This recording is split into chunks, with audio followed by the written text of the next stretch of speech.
Prácticamente cada semana investigadores de la Universidad de Alicante nos sorprenden con nuevos descubrimientos. Hace poco tiempo hablábamos de un material que era capaz de autorrepararse de forma automática, de drones de segunda generación, y hoy traemos a la entrevista el último de los hallazgos realizados en el campus alicantino. Es un láser con unas características realmente sorprendentes. Tiene la capacidad de detectar en la sangre del enfermo una proteína relacionada con varios tipos de tumor. Para ayudarnos a entenderlo tenemos con nosotros a la catedrática en física y directora del Grupo de Electrónica y Fotónica Orgánica de la Universidad de Alicante, María Díaz. Muy buenas noches. Hola, buenas noches. Bueno, se le ha conocido, se le ha presentado en algunos medios como el láser contra el cáncer. Nosotros hemos hecho una breve introducción, pero ¿qué es realmente capaz de hacer este láser? Bueno, en realidad este láser lo que es capaz de hacer es detectar con una sensibilidad muy alta una concentración de una proteína, en principio en suero o en sangre, una proteína en concreto que está relacionada con la presencia de distintos tipos de cáncer. Pero la importancia reside quizá en la sensibilidad para medir esa proteína en la sangre, porque es en una concentración muy pequeña, ¿no? Que hasta ahora no se podía ver en concentraciones tan pequeñas. Una de las claves es que es capaz de detectar concentraciones muy pequeñas, y cuando decimos pequeñas significa menores de un valor límite que más o menos está definido, por encima del cual ya el paciente en principio tendría un tumor. Entonces, hoy en día la mayoría de las veces que se detecta un cáncer es cuando ya existe ese tumor, y con esta técnica sería posible detectarlo antes de que ese tumor existiera. Entonces, existen otro tipo de técnicas que también tienen sensibilidades altas, incluso en algunos casos pueden llegar a ser mejores que con este sistema, pero la ventaja de este láser es que su preparación es muy sencilla, porque consiste simplemente en una lámina de plástico que se puede preparar de nuevo, se puede reutilizar. Entonces, en principio es más sencillo que otro tipo de técnicas que ya existen. Para que lo entendamos, yo sé que todo esto es mucho más complicado de lo que podamos hablar aquí, pero una lámina de plástico es posible de detectar. ¿Cómo es posible que este láser detecte? Bueno, la idea es que uno tiene una pequeña lámina de plástico muy finita, que nosotros la preparamos encima de un trocito de vidrio. Y esta laminita de plástico, cuando tú la iluminas con un determinado color, da luz. ¿De acuerdo? Esa luz que da la lámina de plástico es la luz láser. Y la idea está en que cuando uno tiene esa pequeña lámina de vidrio y depositas una gota encima de la sangre, en principio, que tendría la proteína que uno querría saber si está o no está, lo que ocurre es que el color de ese láser, el color se desplaza, cambia un poquito. O sea, pero el cambio evidentemente es muy pequeño, que a lo mejor a simple vista no se podría ver, pero bueno, uno con en una pantalla uno tendría un pico, una especie de montañita que uno correspondería al color, y entonces cuando esa proteína está ahí y se queda pegada a la superficie, lo que pasa es que ese pico se mueve. Entonces, simplemente viendo cuánto ha cambiado el color de la luz que da el láser cuando colocas encima una gotita de sangre, te diría que esa proteína está presente en la disolución, e incluso uno podría saber qué cantidad de esa proteína está ahí. Es decir, que viendo cuánto se ha movido, cuánto ha cambiado el color, uno podría saber exactamente qué cantidad hay, además en unas cantidades muy pequeñas. Estamos hablando de 1 nanogramo por mililitro.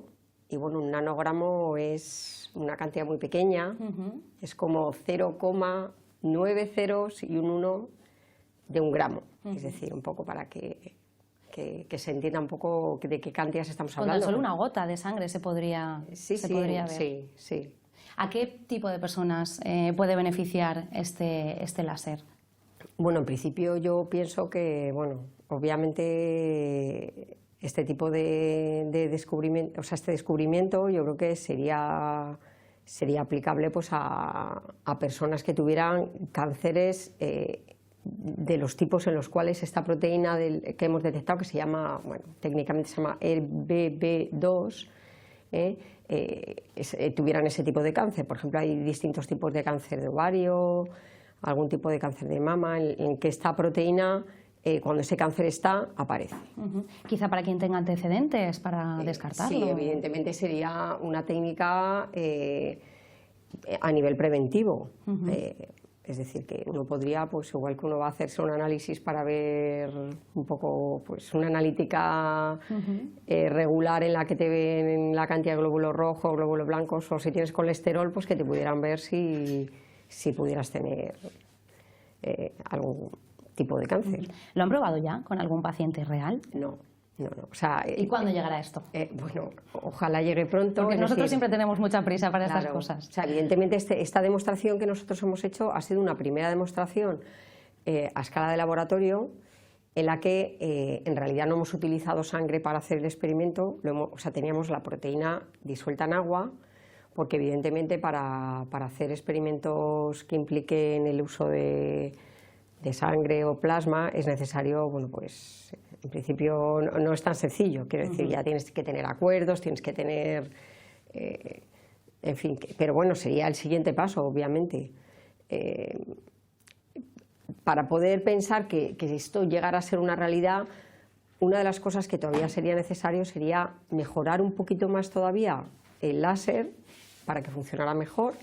Es decir, cuando digo funcionara mejor, significa sobre todo que pudiera ser más eficiente, es decir, que para que funcionara no tuviéramos que iluminarle con una lámpara muy potente, sino que iluminándole con una simple luz de una lámpara más o menos pequeña, de tal manera que todo el sistema fuera compacto, es decir, todo el sistema de medida fuera una pequeña caja. Eso sería una de las cosas que habría que hacer para que esto en principio pudiera ser una cosa aplicable a mayor escala. ¿Podemos saber de cuánto tiempo estamos hablando? Supongo que años.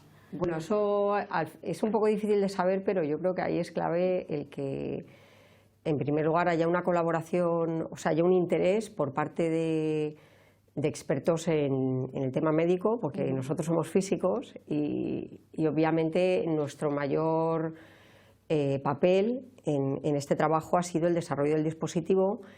Y obviamente para que esto tenga un avance significativo es muy importante que se impliquen expertos en biología, en medicina, y obviamente lo más importante también es poder tener financiación, algún tipo de proyecto que pudiera un poco, pues, un proyecto de colaboración entre expertos en distintas ramas.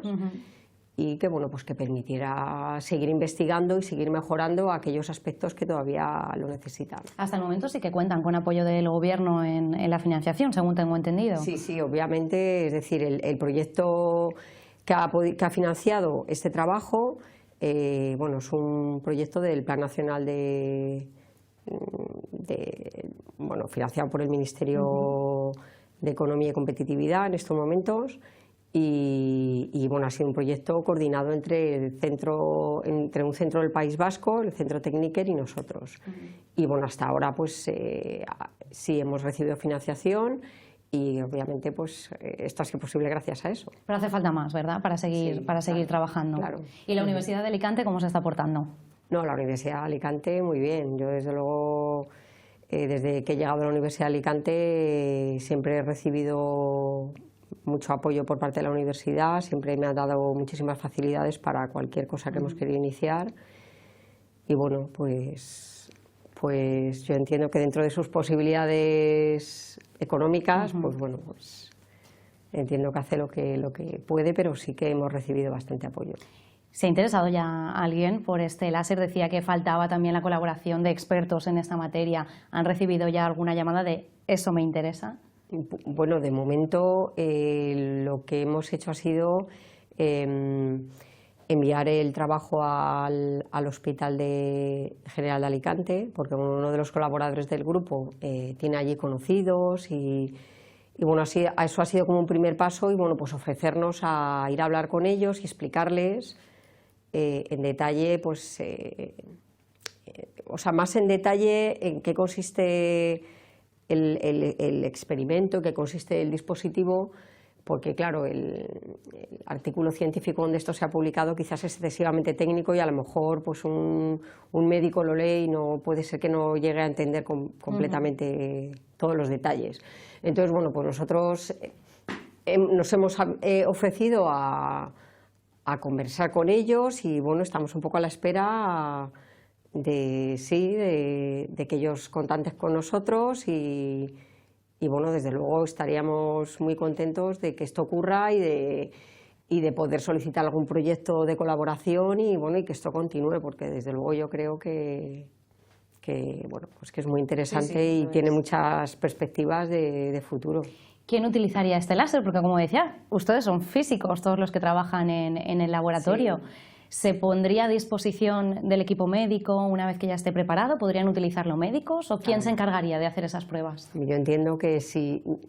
Lo ideal sería que se pudiera hacer un equipo comercial, pues igual que otros muchos equipos que utilizan ahora mismo los hospitales, pues para analíticas, y que ese dispositivo, bueno, pues fuera fácilmente manejable por cualquier persona no experta. Ese sería el objetivo, es decir, que una persona no experta, pues siguiendo una serie de instrucciones, pudiera hacerlo. Y bueno, pues ahora de momento, quiero decir, estamos todavía en un estado de investigación, pero sí, la idea sería que lo pudieran usar ellos y si no, pues tener el equipo en un hospital y pasando las muestras. Pero la idea de este tipo de dispositivos sería más pensar en algo que fuera desechable, utilizable en un ambulatorio, es decir, algo que tuviera mucha versatilidad, ¿no? Que se pudiera llevar de un sitio a otro.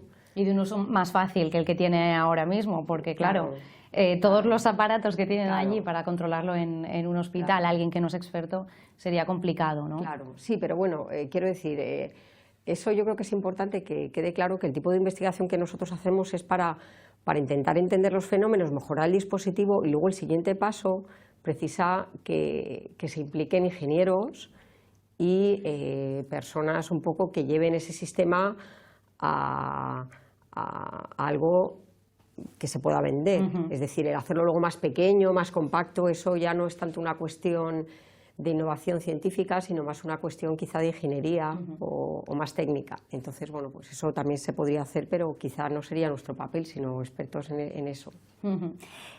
No es nada invasivo con el paciente este láser, porque ni siquiera lo toca.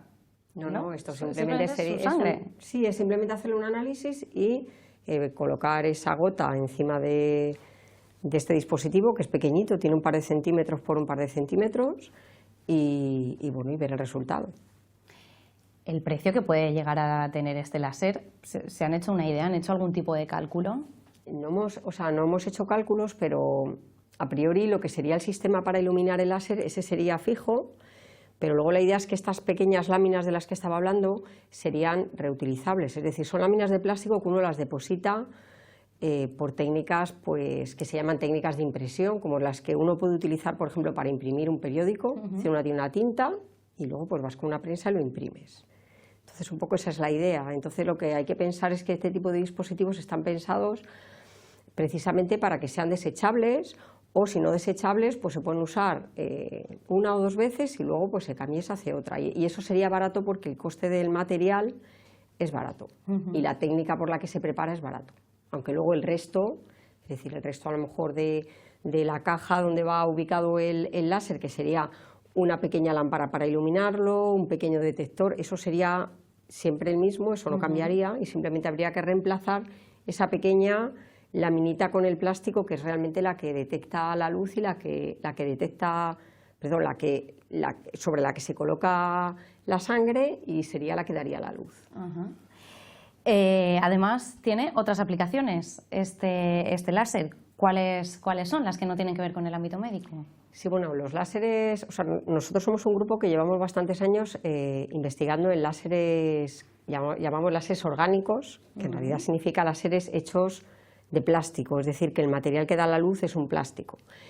Entonces, llevamos años trabajando en mejorar esos láseres y una de las aplicaciones sería esta de la que estamos hablando, para lo cual, en este caso concreto de la proteína del cáncer, es importante que el material del que está hecho lo prepares para que cuando coloques encima esa proteína y solo esa, se quede pegada a la superficie.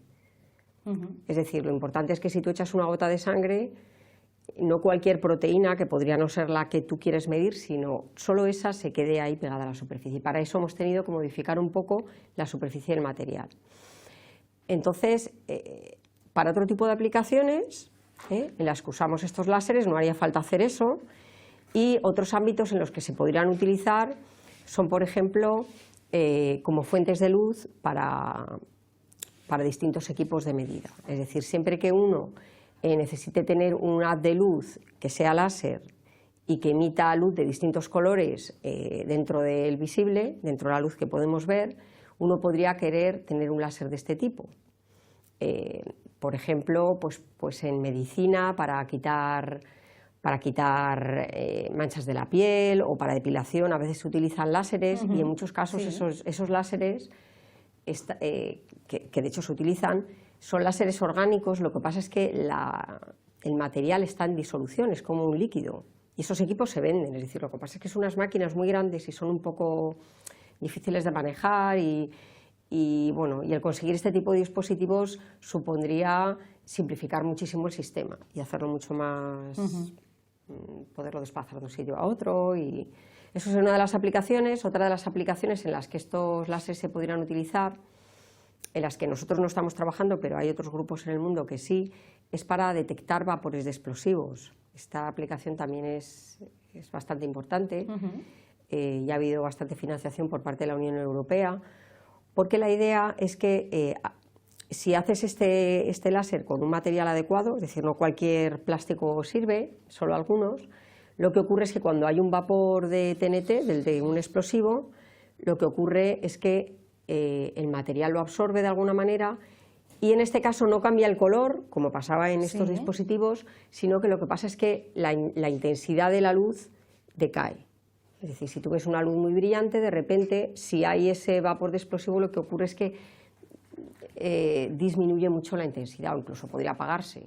Entonces, viendo cómo cambia esa intensidad, tú podrías saber si hay explosivos o no, simplemente detectando el vapor. Es decir, simplemente acercando el dispositivo a un sitio que puedas sospechar que existen explosivos, pues podrías utilizarlo. Muchas aplicaciones. La última con la que nos quedamos es con la que llevaba a cabo este grupo de investigadores de la Universidad de Alicante y que supone un gran paso. Hay que ir perfilándolo, pero la verdad es que es un gran paso y mucha esperanza también para muchísimas personas que pueden ayudar a detectar el cáncer antes de tiempo y empezar a actuar contra él, que muchas veces les puede salvar la vida, ¿no?